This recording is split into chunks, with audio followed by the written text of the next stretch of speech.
Jesus Coffee, bon matin. Et bonne semaine. Eh oui. Alors, c'est une bonne semaine pour toi, j'espère que tu vas bien, parce que là, tu es en train de dire je zappe pas, ne zappe pas. On va parler de la Pentecôte qui s'est passée donc il y a une semaine, et on revient un petit peu là-dessus. D'ailleurs, il y a la prédication... Que tu as faite. Exactement.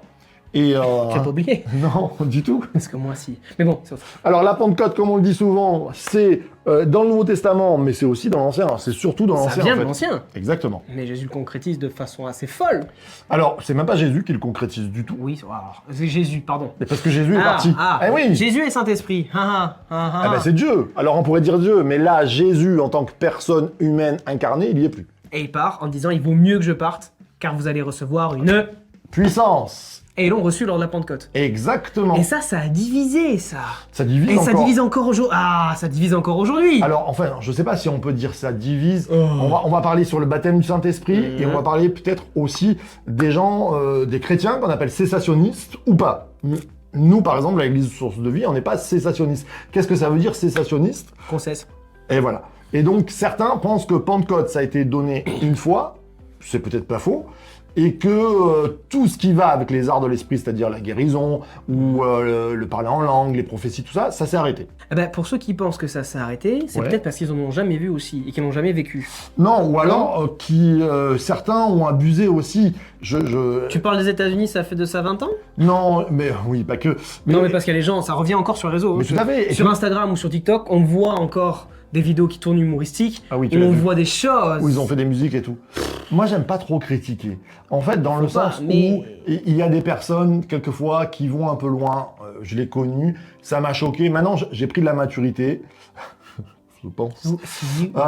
Et je me dis, tu as vieilli, donc ça sert à rien d'aller les critiquer. Après, qu'est-ce que nous, on peut en dire? Comment on le vit? C'est sûr que quand ça devient choquant, même Paul il dit, ça sert à rien de parler en langue dans l'église si tu dois choquer tout le monde. Il vaut mieux que tu prophétises. Et surtout s'il y a personne pour interpréter.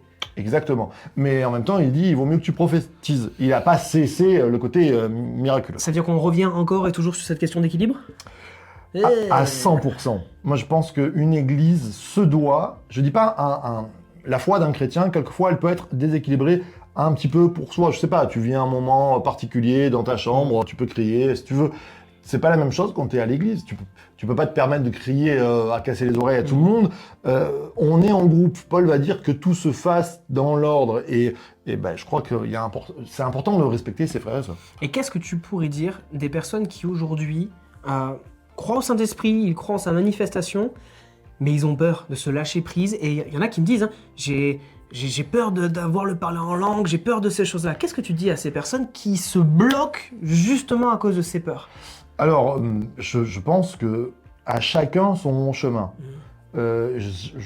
J'ai du mal à supporter, et je viens quelquefois de milieux où on a voulu imposer et presque dire qu'on était des moitiés de chrétiens si on n'avait pas reçu le baptême du Saint-Esprit. Je pense que chacun a son chemin, et à un moment donné, il faut toujours rechercher plus Dieu. C'est pas parce que tu as eu le baptême du Saint-Esprit, ce qu'on appelle le baptême du Saint-Esprit, on verra ensemble, mais que tu aies été visité, on va dire, par l'Esprit, qu'il y ait quelque chose qui t'ait un peu secoué. C'est pas pour autant qu'il faut l'imposer. Chacun a sa façon de voir, son chemin. Je pense que le Saint-Esprit est un gentleman et qu'il agit avec chacun différemment. Ça veut pas pour autant dire que si tu es introverti, tu vas vivre la puissance du Saint-Esprit d'une manière introvertie. C'est pour ça que souvent, et tu me le rappelles souvent dans l'importance des mots, tu insistes sur la personne du Saint-Esprit. Pas le Saint-Esprit, si c'est une personne, il nous connaît. Il nous connaît personnellement, et le Saint-Esprit, c'est pas une généralité. Il agit avec chacun, en effet, de manière personnelle. Exactement. Imposer, ça sert à rien. Vivre, c'est mieux. Et je pense que le vivre, c'est... D'ailleurs, imposer, là où ça sert à rien, c'est que, bon, tu peux tirer les gens. Il y a des gens, c'est dur à dire, il faut les tirer pour qu'ils puissent quelquefois vivre quelque chose. Mais en même temps, on force pas. C'est pas de la même manière. Alors après, on pourrait parler, malgré tout, de la différence entre le baptême du Saint-Esprit, la Pentecôte, c'est quand même deux choses différentes. On s'appelle Église pentecôtiste, protestant, évangélique, pentecôtiste. Certains nous appellent d'ailleurs les pampans. Les pampans. J'aime bien les pampans. Ouais, c'est pas toujours gentil, mais j'aime bien. Ouais, pampan. je suis pampan. Non, mais c'est mignon, pampan. Mais est-ce que vraiment on peut dire qu'on est pentecôtiste dans le fait que je pense que la Pentecôte, c'est vraiment un temps particulier que nous n'avons pas vécu ou peu vécu. C'est-à-dire, j'ai jamais vu des langues de feu apparaître sur des crânes. Non plus. J'ai pas vécu de tremblement de terre. Alors, peut-être certains vont dire, moi je l'ai vécu. En tout cas, je l'ai pas vu.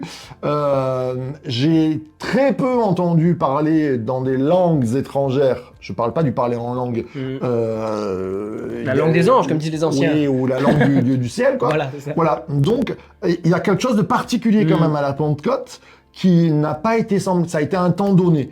Mais ils furent remplis de l'esprit après dans les actes. Ça revient quand même assez souvent. Et ça revient avec aussi des charismes comme parler en langue. D'où la Pentecôte. Aujourd'hui, nous croyons en l'Esprit Saint, au baptême du Saint-Esprit. Tout à fait. Et en ce que ça provoque. Jean Caillou va en parler cette semaine. Alors, nous, notre vision du baptême du Saint-Esprit n'est pas du tout le même que les catholiques, par exemple. N'est pas du tout le même que les baptistes. Ouais. Les baptistes, par exemple, ne vont pas voir deux expériences. Nous voyons deux expériences. C'est-à-dire, une à la conversion, je donne mon cœur, il y a quelque chose qui se passe forcément par le Saint-Esprit. Et j'appelle ça l'intimité avec le Saint-Esprit, en fait.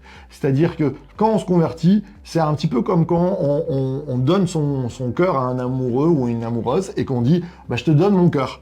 Et puis, le baptême Saint-Esprit, c'est vraiment quelque chose de très fort. Alors, je vais pas le comparer à ce qui ne serait pas comparable, mais c'est une vraie intimité qui fait déborder notre cœur et qui nous fait rentrer dans une vie spirituelle extraordinaire. C'est souvent ce que je dis aux personnes qui se posent la question du baptême du Saint-Esprit. Je leur dis, demande-le, c'est biblique, demandez, vous recevrez. Demande-le parce que le jour où tu vas le recevoir, où tu vas le vivre, il y a des mots pour expliquer ça, mais c'est tellement personnel. Que j'ai juste des personnes qui ont un petit peu d'incrédulité par rapport à ça, je comprends. Je leur dis juste, va le chercher. Je prie pour que tu puisses le trouver parce que c'est juste extraordinaire, c'est un truc qui nous est donné. Je pense pas qu'un don de Dieu, on peut dire non merci. Alors nous, comme nous le comprenons, le baptême du Saint-Esprit, on y voit le parler en langue comme signe initial dedans. Voilà. En tout cas, je pense que c'est un moment comme une vision, quelque chose de très fort qui vient impacter nos vies. Et alors, ça peut être le même jour que ta conversion aussi.